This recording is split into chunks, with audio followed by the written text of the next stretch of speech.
Iran Israel போர் காரணமாக வளைகுடா நாடுகளுக்கு இந்தியாவில் வழங்கப்படும் விமான சேவைகள் பயங்கரமாக பாதிக்கப்பட்டிருந்த சூழ்நிலையில கோவை விமான நிலையத்திலும் அபுதாபி ஷார்ஜாக்கு விமான சேவைகள் பாதிக்கப்பட்டுள்ளன.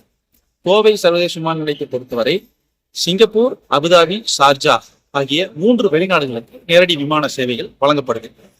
இந்த போர் பதற்றம் காரணமாக அபுதாபி, ஷார்ஜா சேவைகள் மட்டுமே பாதிக்கப்பட்டு சிங்கப்பூருக்கு தினமும் விமானம் இயக்கப்பட்டு வருது.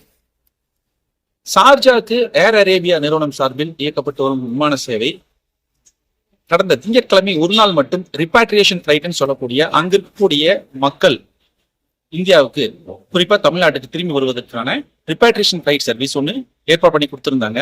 இதுக்கு நல்ல வரவேற்பு கிடைச்சது. இதை தொடர்ந்து நாளை வியாழக்கிழமை முதல் மார்ச் 23ஆம் தேதி வரை 12 நாட்கள்ல கோவை ஷார்ஜா இடையே 10 விமான சேவை வழங்க வேண்டும் என்று ஏர் அரேபியா நிறுவனம் அறிவிச்சிருக்காங்க. சோ வளைகுடா நாடுகள்ல இருந்து தமிழ்நாட்டுக்கு வர விரும்புபவர்கள், குறிப்பா கோவை மற்றும் சுற்றுப்புற மாவட்டங்களில் உள்ள 7 மாவட்டங்களை சேர்ந்த மக்கள் பயன்பெறும் வகையில இந்த சர்வீஸ் அறிவிக்கப்பட்டிருக்கு. இந்த சேவைக்கு கிடைக்கும் வரவேற்பை பொறுத்து மார்ச் முடிச்சு ஏப்ரல் மாதத்திலும் சேவைகள் தொடரும் அப்படிங்கிற மாதிரி விமான நிறுவன அதிகாரிகள் தெரிவிச்சிருக்காங்க. கோவை ஷார்ஜா சேவை மட்டும்தான் இந்த ரிப்பாட்ரியேஷன் ஃபிளைட் சர்வீஸ் கொடுத்திருக்காங்க, 10 சர்வீஸ். கோவை அபுதாபிக்கு வழங்கப்பட்டு வரும் இந்திய நிறுவனம் சார்பில் வழங்கப்பட்டு வரும் சேவை இப்போது வரை தொடங்கல. அது சம்பந்தமாக எந்த அறிவிப்பும் வரல.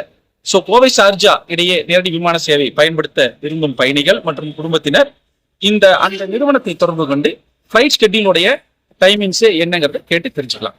நன்றி.